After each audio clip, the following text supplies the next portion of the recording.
In this video, I'm going to walk you through a sample case study. It's based upon a couple that I've been working with recently, but of course, I've changed their names. I changed some of the dollar amounts around as well, just for the sake of simplicity here. But this is a fun one. This is a fun experience because these people are 58 and 56, and they could both afford to retire sooner than they thought they would be able to. That's always fun when I can deliver that good news. But what I'm going to do here is kind of walk you through their situation and take a look at some of the strategies that we looked at in order to help them to retire sooner. So let me share my screen. He's 58, she's 56, and I'm calling them Mark and Sandy Sample, by the way. They have $1,850,000 saved in their retirement accounts and savings in investment accounts. So he's got a million in a 401k. She's got 500,000 in a 401k, and then they have 350,000 in a joint investment account. They're both working. He's making 150,000, contributing 15% to a pre-tax 401k and getting a 3% match. She's making 100,000, contributing 10% and also getting a 3% match. Their goal is for them each to be able to retire at age 65 on $10,000 a month in today's dollars. Now, the reason that they wanted to retire at 65 is because that's when they can go on Medicare. And they know how much more affordable healthcare is when you can go on Medicare versus if they retired before that and had to pay the full cost of healthcare themselves. Right now in this example, I'm just assuming that their healthcare is fully subsidized by their employer. So let's take a look at their situation right now today. If they were to retire at age 65, each of them, like they would like to on $10,000 a month in today's dollars, they have a 95% probability of success. In other words, a 95% chance of having all the money they'll need and want all throughout retirement. And we're assuming that he will live to be 90 and that she'll live to be 95. Now, notice this number right here, $14 million and change. What that number indicates is that at the end of both of their lives, that's how much money they would have on a median basis. So, median meaning half the times they would have more than that, and half the times they would have less based upon the statistical modeling here in the software. Now, as you can see here in the confidence, the amount of money that they might have at different ages, there's a pretty wide range here. And the reason in large part is because they do have a fairly aggressive portfolio. They're 80-20, 80% stocks and 20% bonds. But that's kind of why you're seeing this very large range of returns. But again, they're in great shape, doing very, very well. They would have a very low withdrawal rate. You can see that right here based upon their situation. These numbers are very, very low. The only reason it's really kicking up here is because they have to start taking out the required minimum distributions. So the conversation, quickly shifted to, well, let's take a look at if we were to retire earlier, what does that look like? What does our probability of success look like? And one of the key things for them was, again, they knew that at 65, that's when they could go on Medicare. And I hear this a lot, that I want to wait till 65 because that's when I can go on Medicare, or I want to wait until I'm 67 to retire because that's my full retirement age for Social Security. So that's when I should retire. Of course, the reality is it's much more nuanced than that. It's based upon your particular situation. If they were to retire earlier, they would have to pay those health insurance costs now out of pocket. And it's expensive. There's no doubt about it. But the question is, could they afford to do it? And what would their plan look like? Now, beyond the scope of this video, there are possible ways maybe to position their income in order to get ACA credits, on their health insurance in those years before 65. But that's beyond the scope of what I want to get into here in this video. For our sakes, we're just going to assume they would pay the premium. So if that were the case, let's take a look at what we looked at is if they were to retire when he's 62 and she is 60. So that would be 4 years from now. Both of them would be able to retire at the same time. And if that were the case, they now only have a 74% probability of success. We can see this median number has dropped. You can kind of see what that looks like here. And as you can see over here, what we assumed as far as the health insurance cost at 62 is right down here. So let's look at healthcare for each of them. You can see these big numbers right here. We're assuming they'll each have to pay $20,000 a year. And this is again just adjusted for inflation. And then once they go on Medicare, their costs are dropping down, considerably. So if they were to do that again, they've got now a 74% probability of success. So not quite where we want to be, right? We want to get that number up there. And so one of the things that we took a look at is just adjusting how they were planning to take their social security. Their thought was they would just take it when they each got to their full retirement age. And instead, what we took a look at is if she were to take it at her full retirement age, 67, but if he were to take it at his age 70. And if that were the case, this would improve their plan a little bit, as you can see right here, going from 74% up to 77% probability of success. Not a huge difference, but it does help a little bit.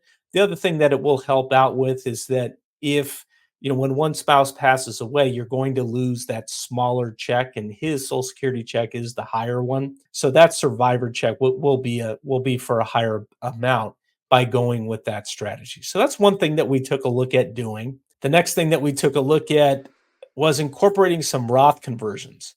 And so if they incorporated a Roth conversion strategy, again, that raises it again, now up to an 80% probability of success. And specifically, what we did there is we took a look at what opportunities there were to fill up the 12 and the 15% tax bracket. So the 12% tax bracket today will be the 15% tax bracket in a couple of years here when the Tax Cuts and Jobs Act sunsets. So that's what that is. If we take a look at some opportunities just to fill up that tax bracket, it does put them in a much better position to have a lot more tax adjusted ending portfolio value at their end of life, at what we expect them to live until. And specifically, what we're looking at here is the amount that they would convert based on their current projections and everything right now is first 3 years of retirement, converting around $150,000 a year, but staying right in that 12, which will be that 15% tax bracket there.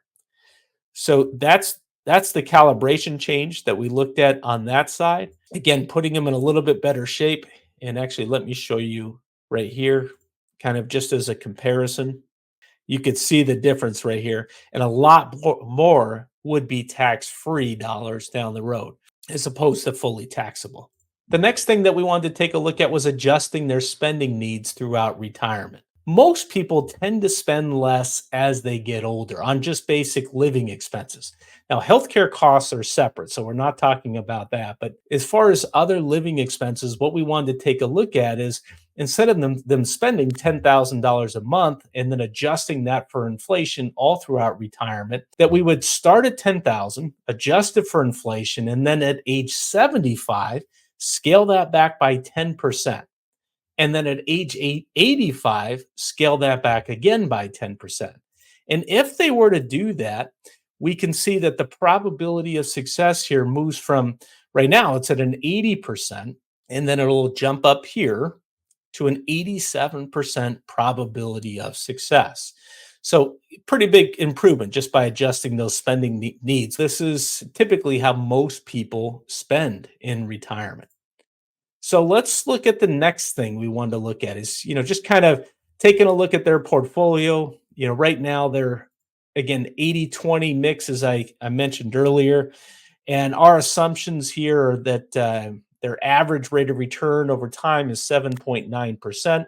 With a standard deviation of 13.2. And so that's that wobble factor, I call it, right? The higher that number is, the higher the volatility is of that portfolio. So that's them right now. And what we're going to take a look at is if they were to, right here, to a more of a 60-40 type portfolio, we're looking now at an assumed 7% average rate of return and a 10.2% standard deviation. So if that were the case, let's take a look at the effect of that on their portfolio.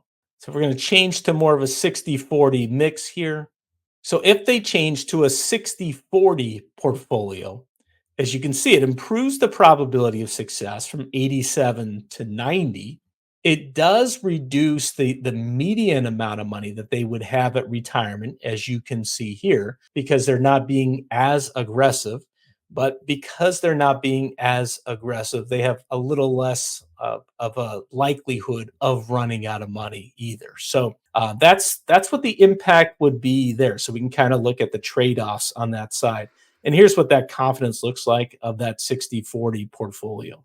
The next thing that we wanted to take a look at is what if they were to purchase an annuity with a portion of their portfolio to provide them that guaranteed income for life on top of the Social Security. So specifically what we're going to take a look at is what if he were to take 500,000 from his portfolio, buy an annuity that he would defer, not touch for 5 years, and then in 5 years he would turn on an income stream that would last for as long as both of them would live. So if they were to do that, let's take a look at the results here first, and then we'll dive in. So if they bought that income annuity for 500,000, it would improve their probability of success here. As you can see, it does reduce this median amount of money because what you're doing basically is you're trading having more security, more of that guaranteed income in exchange for the possible upside down the road. And so there's not necessarily any right or wrong answer here. It's just it is personal preference. But if they went with this and put the $500,000 into the annuity, dive into the cash flows a little bit so you can kind of see what this looks like.